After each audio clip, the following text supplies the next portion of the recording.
कौन है नायब सिंह सैनी? कैसे कंप्यूटर ऑपरेटर से बन गए सीएम? जी हां, जब पहली बार बीजेपी के दफ्तर में एक लड़के ने कदम रखा था तो वो कंप्यूटर ऑपरेटर के तौर पर मतलब कंप्यूटर चलाना है, बाकी किसी काम से मतलब नहीं, राजनीति से दूर दूर तक कोई लेना देना नहीं। लेकिन आज वही लड़का हरियाणा का सीएम दोबारा बना है। जी हां, हम बात कर रहे हैं नायब सिंह सैनी की। राजनीति में पसंद नापसंद अपनी जगह है, लेकिन चाहे आप कांग्रेस सपोर्टर हो या फिर बीजेपी सपोर्टर, लेकिन नायब सिंह सैनी की संघर्ष को नायाब जरूर कहेंगे आप। चलिए आज आपको नायब सिंह सैनी यानी नायब सिंह सैनी की कुछ अनकही कहानी सुनाते हैं। उन्होंने जब बतौर कंप्यूटर ऑपरेटर नौकरी शुरू की थी, वो भी बीजेपी के दफ्तर में, तब उन्होंने सपने में भी नहीं सोचा होगा कि आज वो इस मुकाम पर पहुंचेंगे। हरियाणा में एक बार फिर से नायब सिंह सैनी ने सीएम पद के लिए शपथ ले ली है। चंडीगढ़ में उनका शपथ ग्रहण समारोह हुआ।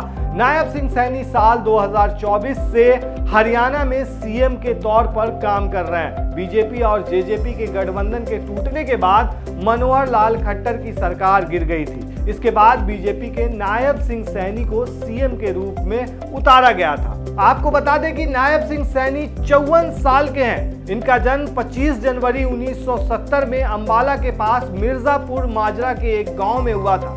वैसे ये रहने वाले कुरुक्षेत्र के मंगोली जट्टान गांव के थे, लेकिन काफी समय पहले उनका परिवार अंबाला जिले के मिर्जापुर गांव में रहने लग गया था, इसलिए वो वहां आ गए थे। अब आपको बताते हैं नायब सिंह सैनी का एजुकेशनल सफर, यानी कि कैसा रहा उनका सफर। नायब सिंह सैनी ने BR अम्बेडकर बी यूनिवर्सिटी से BA किया था। इसके बाद मेरठ की चौधरी चरण यूनिवर्सिटी से लॉ में ग्रेजुएशन किया था और फिर लॉ की डिग्री हासिल की। इसके बाद फिर नायब सिंह सैनी का जो राजनीतिक सफर रहा था वो बहुत खास रहा था। दरअसल नायब सिंह सैनी सन 2014 से लेकर के 2019 तक अंबाला जिले के नारायणगढ़ से विधायक रहे। साल 2015 से 2019 तक हरियाणा में राज्य मंत्री के तौर पर भी काम कर चुके हैं वो। इसके अलावा साल 2019 से 2024 तक कुरुक्षेत्र से सांसद के तौर पर भी उन्होंने काम किया है। नायब सिंह सैनी साल 2023 में हरियाणा में बीजेपी के अध्यक्ष भी रहे। आपको बता दें कि नायब सिंह सैनी ओबीसी समुदाय के लोकप्रिय बीजेपी नेता है, क्योंकि सैनी अन्य पिछड़े वर्ग से संबंध रखते हैं। वहीं इस बार नायब सिंह सैनी ने हरियाणा विधानसभा चुनाव में कुरुक्षेत्र जिले की लाडवा सीट से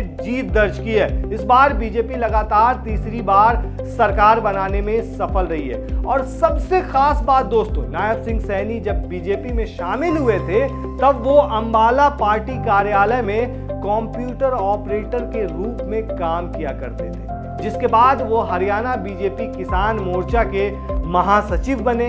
इसके बाद बीजेपी के अंबाला युवा विंग से एक्टिव मेंबर बने। इन सब का पूरा ध्यान मनोहर लाल खट्टर ने रखा था। एक तरह से आप कह सकते हैं कि वो उन्हीं को देख करके और उनके नक्शे कदम पर चलते हुए इस मुकाम तक पहुंचे हैं। नायब सिंह सैनी को गौ रक्षा और राष्ट्रीय स्वयंसेवक संघ का प्रबल समर्थक भी माना जाता है। नायब सिंह सैनी ने BA और LLB की डिग्री हासिल करने के लिए मुजफ्फरपुर में BR अम्बेडकर बिहार विश्वविद्यालय और मेरठ में चौधरी चरण सिंह विश्वविद्यालय में दाखिला लिया था। मनोहर लाल खट्टर से प्रभावित होकर सैनी ने बीजेपी ज्वाइन की थी। 2010 में नारायणगढ़ निर्वाचन क्षेत्र से सम किशन गुर्जर से हार गए थे। 2014 में विधानसभा चुनाव जीतकर हरियाणा सरकार में राज्य मंत्री बने थे। साल 2019 के लोकसभा चुनाव में वे कुरुक्षेत्र से बीजेपी सांसद निर्वाचित हुए थे। एक निजी तौर पर आप देखेंगे तो उनका जो संघर्ष रहा है वो अपने आप में काबिले तारीफ है। दोस्तों, आप क्या कहते हैं नायब सिंह सैनी के बारे में? हमें कमेंट में जरूर बताएं।